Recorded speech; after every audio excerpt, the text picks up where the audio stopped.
And hello and welcome to another episode of the Metabolic Balance ANZ podcast. I'm Cherry Wills, and I am delighted to say I'm joined today by Heather Musgrove. She is a board-certified functional medicine practitioner with the Institute of Functional Medicine, naturopath, nutritionist, herbalist, very, very experienced practitioner based in Mildura in Victoria. And just a big welcome to you, Heather. Thank you. Thanks for having me, Cherry. It's good to actually do things like this and have time to reflect on what's happened so far in this journey. So thank you. Yeah, absolutely. So, as I said, you've got a wealth of experience. You've been a practitioner helping clients with a multitude of chronic and, various health conditions. And you trained in metabolic balance. I think it was maybe 2021. Yeah, it's over 3 years ago. Yes, that sounds about right. Yeah, 2021, probably about 3 years now. Yeah. Yeah. Yep. So, what's your experience with metabolic balance, just in a nutshell so far? Oh, look, overall, absolutely fantastic. I did resist it for a long time because I felt like I was too busy for metabolic balance. But now I find it such a useful tool to get quite rapid results and to resolve a whole heap of issues with one thing. So instead of working on the hormones, working on the sleep disorder, working on the weight, working on the stress, you can use metabolic balance to sort of get in there and get the progress really happening. And, it works. That's the other thing, is that I've never seen anything like it to get results quite quickly and across all spectrum of health. It's not just about weight. People can come in on day 5 saying they're sleeping better. They can come in on day 8 and say their joint pain's gone. They can come in, within the first 2 weeks and all their SIBO symptoms and their constipation and things like that are improving. So it's a multi-pronged tool that because I like the rigidity of the program, because there really isn't, I say to people, there's no grey here. This is black and white. You'll know exactly what to do, what not to do. And for a lot of people, that's what they're looking for. They want direction. They don't want, reduce your carbs a bit, increase your protein a bit, drink more water, because they've done all that. They've tried all that. But when you give them a program that's so structured, it can be really, really helpful, because they're at that point where they want change, but they just don't know how to get it. Yeah. So from your clinical, experience and learning, because you know a lot, I know you do. Where do you think that metabolic balance has its best impact on the processes of the body? What do you think it's really doing? Yeah, that's a really good question. I think I would have to say the biggest impact is in inflammation and sleep. I'm quite amazed at so many people have sleep disorders, and I can't really tell you why does removing all those inflammatory foods and changing the way people eat improve their sleep, because you would think that that's more mood and stress related, but you do get that rapid change in sleep patterns, which is really fascinating. And generalized inflammation, once that inflammation starts to come down, the joint pain comes down, the gut pain comes down, the energy levels start to go up. So if you take that step back and say that nearly all chronic disease is driven by inflammation, then anything that reduces inflammation is going to have a profound benefit throughout the body. And so they're the two areas that I see the biggest changes. Yeah. I think that's also linked to that circadian rhythm as well, isn't it? Yeah, absolutely. So circadian rhythm, for everybody, it's that rhythm of all the body processes, the clockwork processes that we have. But what are your thoughts on that? They only eat 3 meals a day and there's no eating after 9 p.m. Is it that simple? I don't know, but most people on metabolic balance are having their third meal way, way, way earlier than 9 p.m. So they really are going to bed with that 3-hour window after eating. And, what percentage of people are really doing that consistently? It could be as simple as that lack of eating before bed does dramatically improve the circadian rhythm. Yeah. Well, we know all that research of sort of the eating window, that intermittent fasting. It's like a form of intermittent fasting, really. So it's not like the strict intermittent fasting. Well, this is really, really fascinating because I had already worked out way before Metabolic Balance that intermittent fasting in that format of 16-8 or 24 worked well in men. I could see that. You get men to miss breakfast and go through to lunch. They get results. They drop weight. Their waist circumference comes down. They feel better. But it doesn't work in women. And I knew that. And when we started with Metabolic Balance and how the fast is between meals, you eat your breakfast, fast for 5 hours, eat your lunch, fast for 5 hours, eat your tea, fast overnight, that really works. So I was pleased that it still had the fasting component because there is so much research about autophagy and allowing the body to rest, regenerate, repair, get rid of mutations, all of that. I mean, that research is pretty sound now.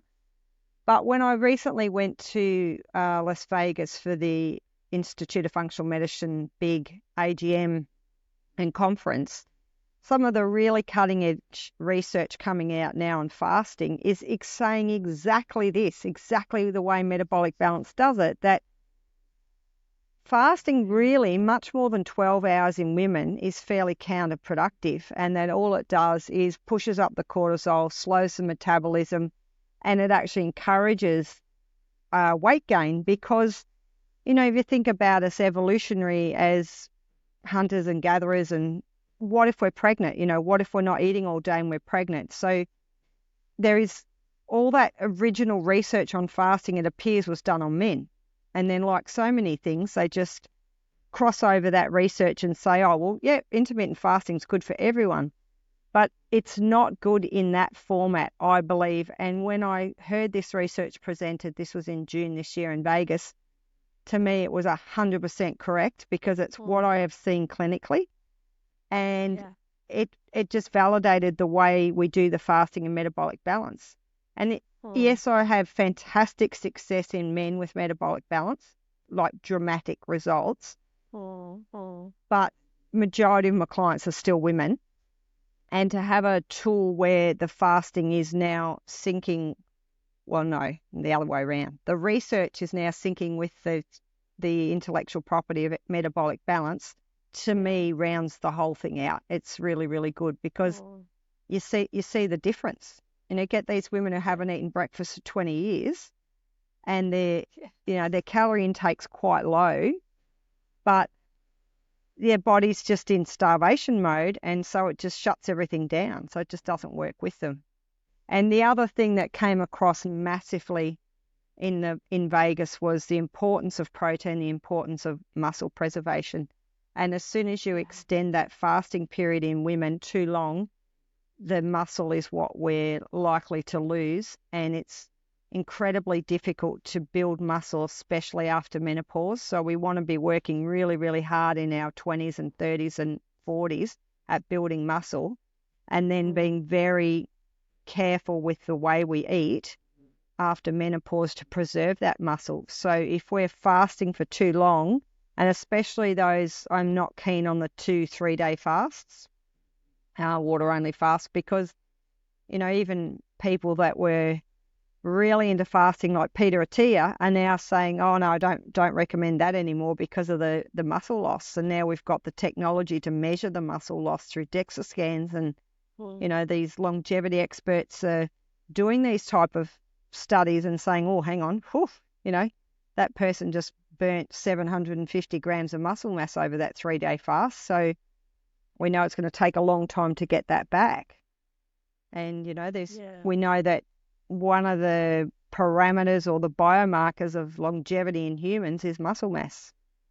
So Metabolic Balance ticks the boxes for me of the way the fasting is done and the way protein is prioritized. And muscle then protected. Yeah, exactly. Yeah, we don't want to. I use bioimpedance on my Metabolic Balance clients, so I'm checking their muscle mass, And generally, I see very little muscle mass reduction, and I just see fat mass reduction. Yeah. Because that is the very worrying thing about a sort of the a lot of the sort of the standard diets that are out there, even keto. I mean, keto, you must have a lot of experience, even like seeing with keto and the impact that can have for women, especially. So, everything changes, doesn't it? Because keto was really big, 20 years ago. Yeah. I think the role for me personally, where I see keto at the moment, and you can go on YouTube and you'll find avid supporters of every style of diet on the planet, and that's why people are so confused, is they just don't know where. They watched a video on veganism, and then they watched a video on carnivore, and then they watched a video on keto, but for me, keto can be, and I did use this recently in a postmenopausal lady with a concussion, because you can use it as we used it for 1 month to hypernourish her brain with essential fatty acids, basically. And that was on the advice of a functional neurologist that I'd spoken to in Vegas. That was one of his suggestions, is as well as taking high strength omegas, that we do 1 month of keto. So using it in specific cases for that end purpose, like there was a direct goal to why we were doing that ketogenic diet for a month. And the original studies, children with epilepsy and things like that can be amazing. But I think this, again, if you come back to, and I am very interested in longevity. And there's a lot of controversy about this, but lipid management really is a thing. And if you don't know your genetic markers or your gene profile, and you don't know if you're an ApoE4 carrier, and you don't know, how your body copes with saturated fats, it can't be a one size fits all. And I think there's certainly people, and I'm probably one of them, where a ketogenic diet is not very beneficial, because I know I've got a copy of ApoE4, and I've got a whole heap of other genes that recommend a lower saturated fat. So, I think without really significant blood monitoring, those type of diets should be only short term. That's where I am at the minute. And there is plenty of really good biochemistry and things that you can do now to check that. So I think if you're going to do anything radical, and that includes, for me, a vegan diet, some people do extremely well and feel better, and other people fall off the perch. Like their bloods all go south, their protein stores go down, their white cells fall off the cliff, lots of things happen, and then they come back to some animal product and it all corrects itself. So really has to be individualized. I think it's really talking about seeing these things as a therapeutic window, isn't it? It's really, it's kind of like that, what you described with that client doing that keto for a month. It's like you're doing it really in a focused way, in a controlled way, and then you're bringing them to a place of much stronger balance. That's right. And I think people come in, they've been on FODMAPs for 2 years. It's like FODMAP diet was never designed for that. No, and the keto research even says that anything really beyond 6 months, and you're actually going into the sort of more detrimental issues for most people. There will always be some people, of course, that benefit, like you say, if they've got that genetic predisposition, that the genes that support these kind of diets, they can be the ones that say, yeah, I've done this long term and I feel amazing, and that's wonderful. But when we're talking about that, just for the vast majority of people, the balance is what we really want to find, isn't it? And it's variety as well. Like, again, you can get evidence in every direction, but if we're not getting variety of food, including fermented foods, how's that microbiome going to survive? How are those good bacteria going to thrive without food? And they need variety. And when you see those studies where they compare the diversity of bacteria in more your hunter-gatherer or your original traditional tribes to us, and they have so much more gut diversity than we do, And we know that a healthy microbiome is basically the seat of health. So again, restrictive diets can have that, I believe, have that damaging long-term effect to gut diversity. And, that can be a little bit of a thing to be careful with in metabolic balance because, people can pick their same favourite breakfast and just want to do that 7 days a week and then their favourite lunch and their favourite tea for simplicity. But, it's trying to encourage them to use as many of the foods on their list as they can, which means trying things that you haven't eaten before. I gave a plan out a couple of days ago and it had duck breast on it. Well, I absolutely love duck and I would be very grateful to have that on my plan. And this lady was like, duck? I've never eaten duck in my life. And I'm like, well, it's really, really nice. So you need to try it. And I said, they've got the little vac-packed duck breasts in the supermarket. So, we need diversity for good health, I believe, long term. Yeah. But isn't that also one of the cool things when you can give somebody a plan and they're like, oh, and then they go away and naturally try it too, just because it's on their list. We are naturally widening the whole food options for so many people. Yeah, absolutely. You mentioned earlier about autophagy. So can you just clarify what that is for anybody who's not familiar with the term or where you see MB? So autophagy or autophagy, whichever way you want to say it, is I have a really good analogy for this. I explain to my clients and I say, imagine if you had an in-ground swimming pool and it had an automatic cleaning cycle on it that came on every night. And every night the filters came on, it turned over the water and it balanced the chemicals in the swimming pool and it brushed away the leaves and debris. That's autophagy of your swimming pool. That's an automatic cycle that's there to work overnight. Well, your body's got one inside you, and that when you haven't had anything to eat for around 12 hours, the body will activate that cycle and it will clean up waste products, mutated cells, debris, repair, recycle cells into the components needed for new cells. All of that happens, and it's estimated that it can be as many as 40% of the Western world never get into autophagy because they're eating late at night and then they're getting up and straight into it again in the morning. Even if it's a latte, that's still going to break that fast and it's still going to stop that process of cleansing, regenerating, repairing. So every adult human that's not pregnant really does need that 12 hours overnight every night. And that's just a habit. Like if you're eating dinner at 6 p.m., 7 p.m., but then you're having something else around 9 p.m., it's difficult to get that. So that's a really basic rule of good health, is to have that 12-hour fast overnight. And it also improves our insulin sensitivity. And nearly everything in chronic aging is about glucose management, insulin sensitivity, avoiding metabolic syndromes. So anything that you can do that's simple like that, it's like, okay. And you can get apps on your phone where they're fasting apps where you just like, okay, it's 6:30 p.m.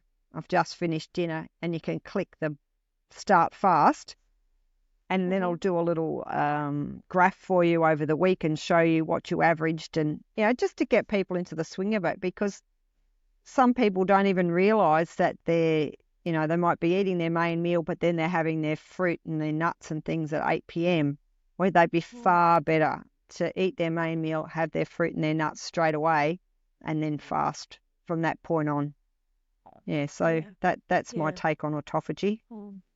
Yeah, well, like you see, this is what I've often said is one of the massive plus points of somebody when they're really following metabolic balance, is they're naturally triggering this essential process in the body. Yeah, exactly. Just they're putting the pool filter on every night.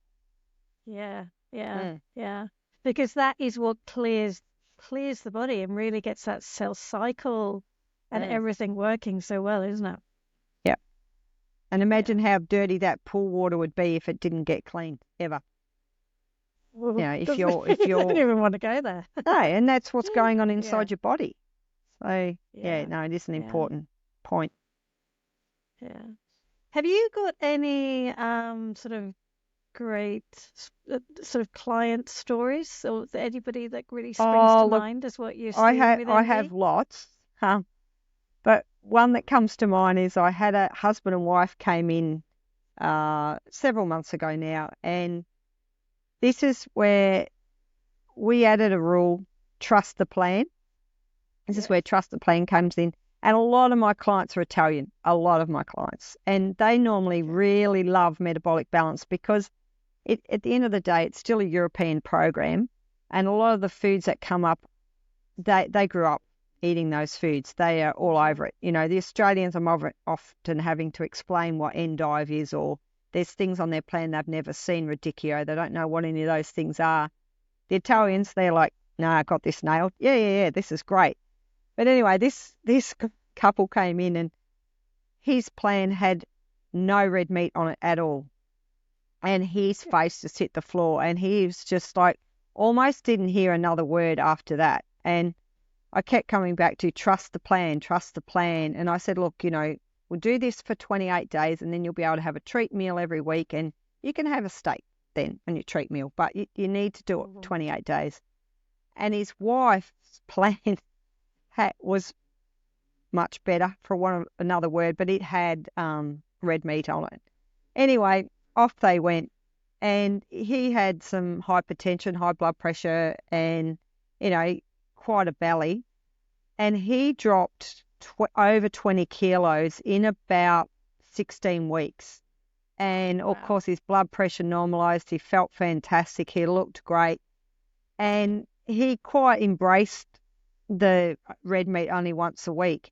And I said to him, look, I can't tell you why you got that plan like that. I don't understand enough of the intellectual property to tell you why you didn't get red meat. But now can you see clearly that was the right thing for you at the moment?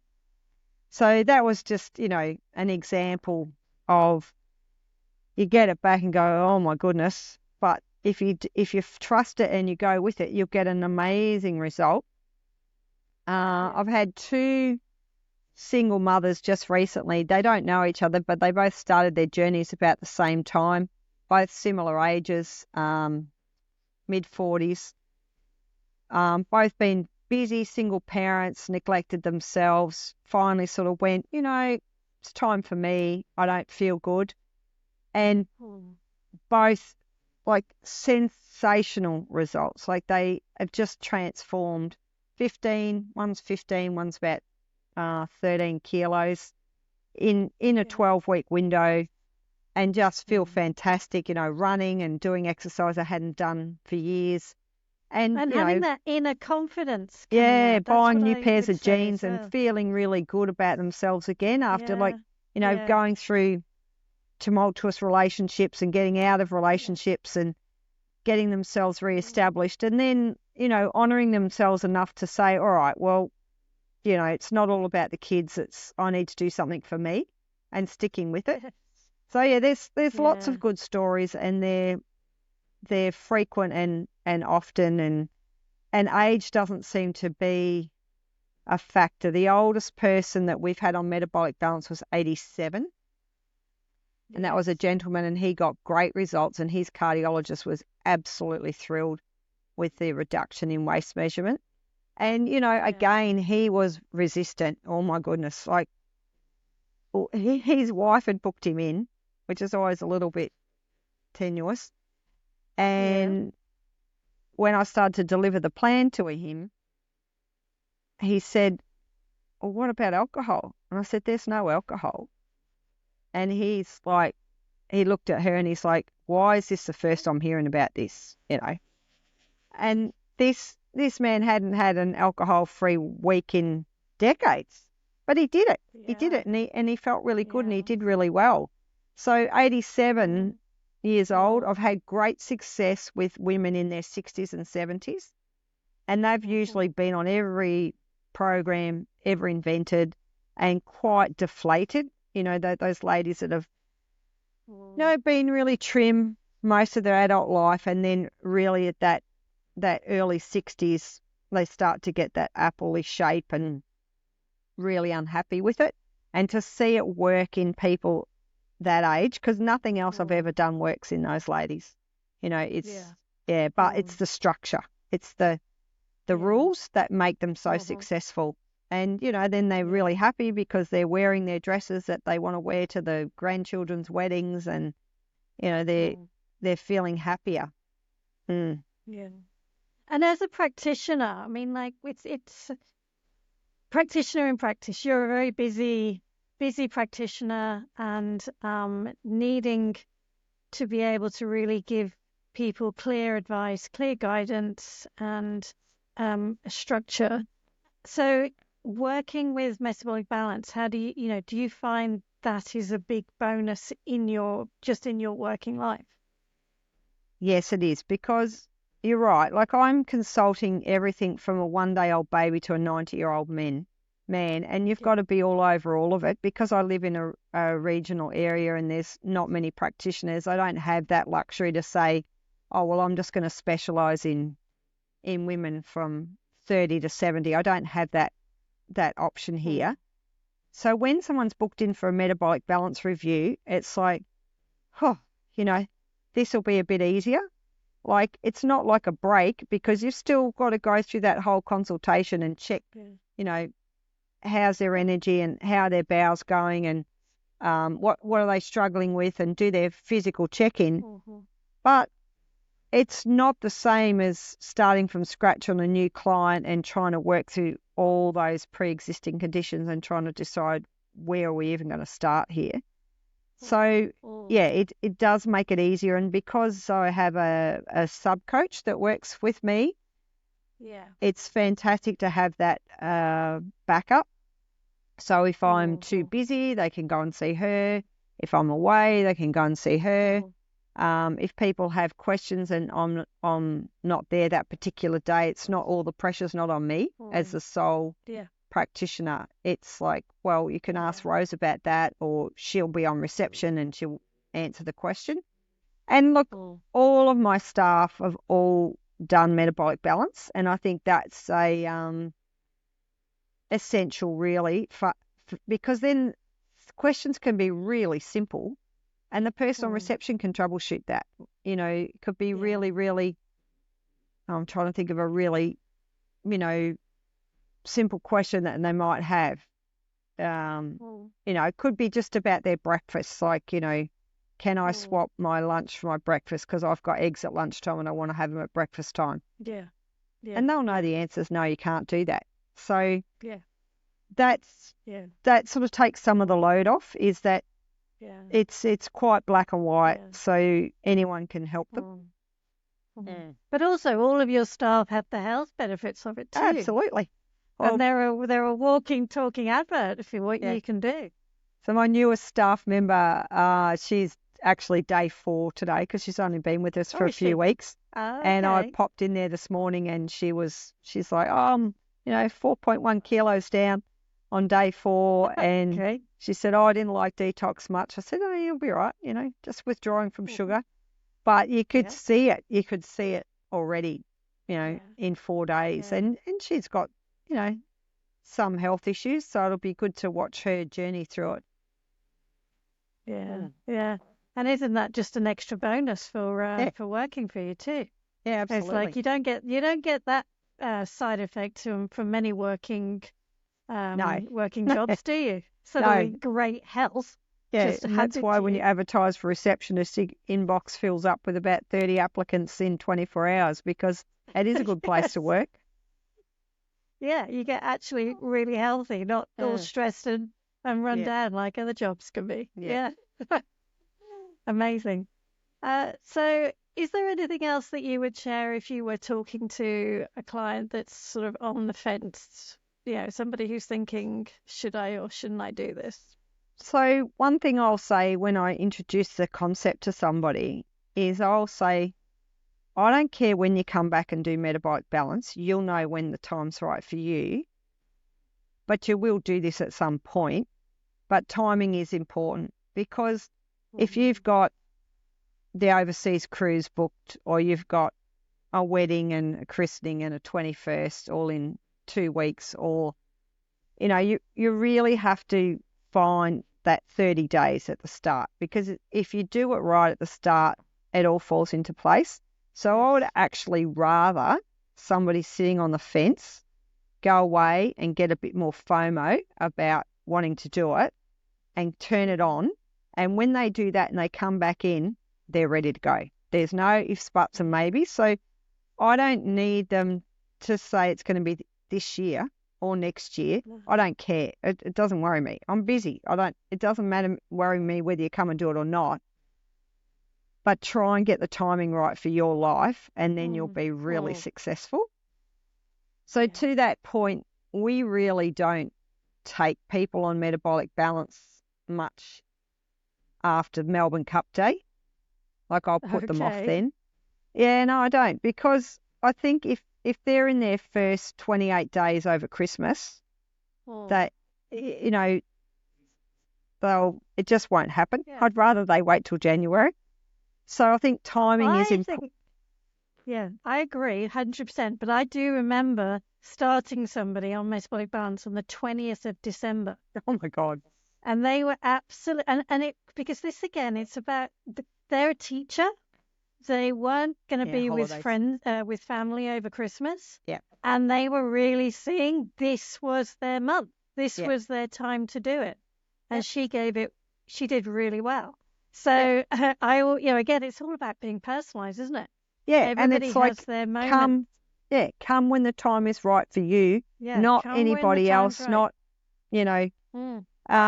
So I would say that to people sitting on the fence. And also sometimes people are like, well, that's a lot of money, and the financial obligation will be what makes them sit on the fence.